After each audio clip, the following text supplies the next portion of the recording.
গল্প এক ফালি সুখ পর্ব ২২ লিখেছেন তাসনিম জাহান মৌরিন।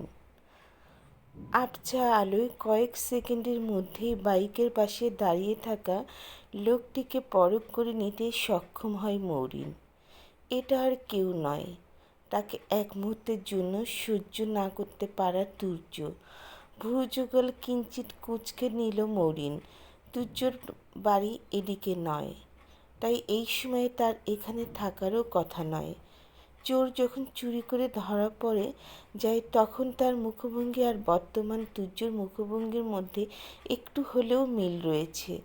মৌরিনের থেকে দ্বিতীয়বার কোনো প্রশ্ন না পেয়ে বুঝতে পারল মৌরিন তাকে চিনতে পেরেছে।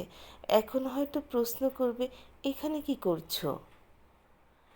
এই রোডটা মেয়েটির জন্য কতটা ডেঞ্জারাস হতে পারে সেটা তুর্য নিজেই খুব ভালো করেই জানে। মৌরিন আত্মবিশ্বাস নিয়ে বেরিয়ে এলেও চিন্তা হচ্ছিল তুর্যর কেন সেটা জানা নেই, তাই ধীর গতিতে বাইক চালিয়ে মৌরিনের পিছন পিছন আসছিল সে। এতটুকু তুর্য নিজেও স্বীকার করতে বাধ্য, মৌরিন ভীষণ সাহসী মেয়ে। বাকিদের মতো নিজেকে দুর্বল মনে করেন না, তাই নিজেকে সামলে নেওয়ার ক্ষমতাও তার রয়েছে। আরফকে মৌরিনের পথ আটকে দাঁড়াতে দেখে প্রথমে কিছুটা অবাক হয়েছিল তুর্য। ভালো ঘরের ছেলেই তো মনে হয়েছে তাকে। কিছুক্ষণ পর মনে হয়েছিল মৌরিন তাকে চেনে। বেশ আগ্রহ নিয়ে তুর্য দেখতে চাইছিল মৌরিন কি করে, তবে মৌরিন যা করলো এর জন্য সে খুব একটা প্রস্তুত ছিল না, তাই অবাক হয়ে কেবল তাকিয়েছিল মৌরিনের দিকে। তুচ্ছের ধারণা বারবারের মতো এবারও ভুল প্রমাণিত হলো। মৌরিন তার থেকে চোখ সরিয়ে হাত ব্যাগের চেইনটা খুলে পানির বোতলটা বের করলো, এরপর আবারও নিজের পথে হাঁটা শুরু করলো। এত অদ্ভুত কেন মেয়েটা? তার মনে কি কখনো কোনো প্রশ্ন আসে না নিজে থেকে? কখন কোনো প্রশ্ন কোনো কারণে সে তুচ্ছকে একেবারের জন্য জিজ্ঞেস করলো না সে এখানে কি করছে? এই ব্যবহারগুলো মাঝে মধ্যে অপমানের মনে হয় তুর্যর কাছে। মরিন কি তাকে ইগনোর করছে? যাকে দেখার জন্য মেয়েরা উৎসুক হয়ে থাকে সে তুর্যকে দেখে সে এভাবে ইগনোর করতে পারে কি করে? নিজের ভাবনা নিজেই ইতি টেনে তুর্য আজ তার অপমানিত হচ্ছে না, তবে জানতে ইচ্ছে করছে মরিনের এমন ব্যবহারের কারণ। বাইকে চেপে আবারও মরিনের সঙ্গে যেতে লাগলো তুর্য। বাইক এত আস্তে চালাচ্ছে যে কেউ বুঝতে পারবে না ও কাউকে ফলো করছে, তবে মরিন যেহেতু একেবারে বুঝতে পেরে গেছে তখন আর লুকিয়েও লাভ কি। কয়েক মিনিট এভাবেই চললো। মরিন তার মতো হাঁটছে আর তুর্য তার প্রায় পাশে পাশে বাইক নিয়ে চলছে। এবার আর নিজেকে আটকে রাখতে পারল না তুর্য। বাইক থামিয়ে মরিনের উদ্দেশ্যে বলে, মরিন দাঁড়াও। থামল মরিন, তবে পিছনে ঘুরে তাকালো না। তুচ্ছ বাইকটা নিয়ে এবার ঠিক মরিনের অপর পাশে এসে থামল। দুজনের মাঝে দূরত্ব অনেকটা। রাস্তার এক পাশে মরিন আর অন্য পাশে তুর্য।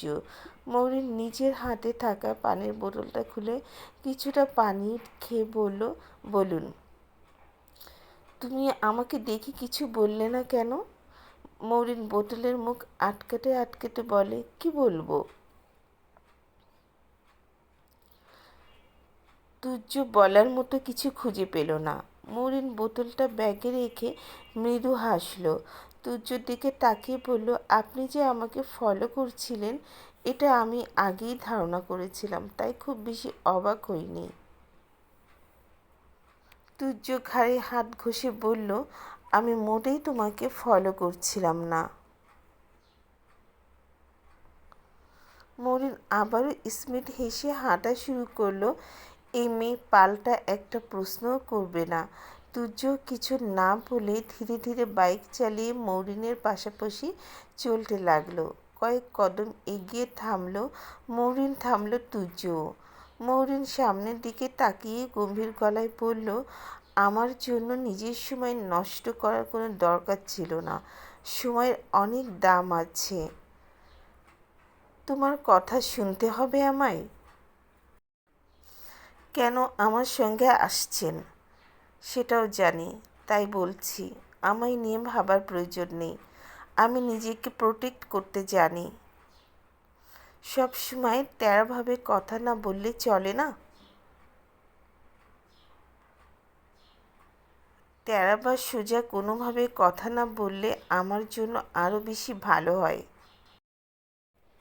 কথাটা বলেই আবারও হাঁটা শুরু করলো মরিন। তুজও তার সঙ্গে এগিয়ে বলল, ব্যাগে নিশ্চয়ই কারিকরি মরিচের গুঁড়া রেখে দাওনি তুমি? আর এখানে যতটা আলো দেখেছ সামনে গিয়ে ততটা আলো পাবে না। মরিন স্মিত হেসে বলে, তো কি হয়েছে? আমার তো অন্ধকারই ভালো লাগে। তুর্য তার দিকে তাকিয়ে বলল, সামনে গিয়ে কোনো বিপদে পড়লে তখন? নাটক সিনেমার মতো হিরো সে আমাকে বাঁচাবে না এতটুকু তো জানি। আর আল্লাহ আমার সুস্থ সবল রেখেছেন এখনও। হাত পা সবই রয়েছে। যে কোনো বিপদ থেকে কি করে বেঁচে ফিরব সেটা নিয়েও আমাকেই ভাবতে দিন। আপনাকে খামোখা মাথা ঘামাতে হবে না এই নিয়ে। এক নজর তুর্যর দিকে তাকিয়ে এবার বেশ দ্রুতই পা চালিয়ে বাড়ির দিকে চলে গেল মৌরিন। তুর্য তবুও খানিকটা পথ ওর পেছনে এসেছিল।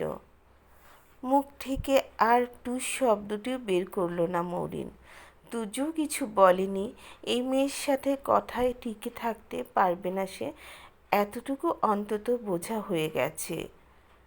ছুটে এসে এবার জ্যোতির হাত টেনে ধরল নির্ঝর। থেমে যেতে বাধ্য হলো জ্যোতি।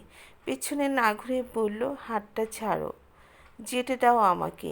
নির্ঝর ওর হাত ধরে রেখেই সামনে এসে বলল, যেখানে খুশি যা, কিন্তু দিয়াকে নিয়ে কোনো বাজে কথা বলবি না। বাহ, তোমার খুব গায়ে লাগছে তাই না? লাগবেই তো। আমার হবু বউকে নিয়ে কোনো বাজে কথা শুনবো না আমি। কে তোমার হবু বউ?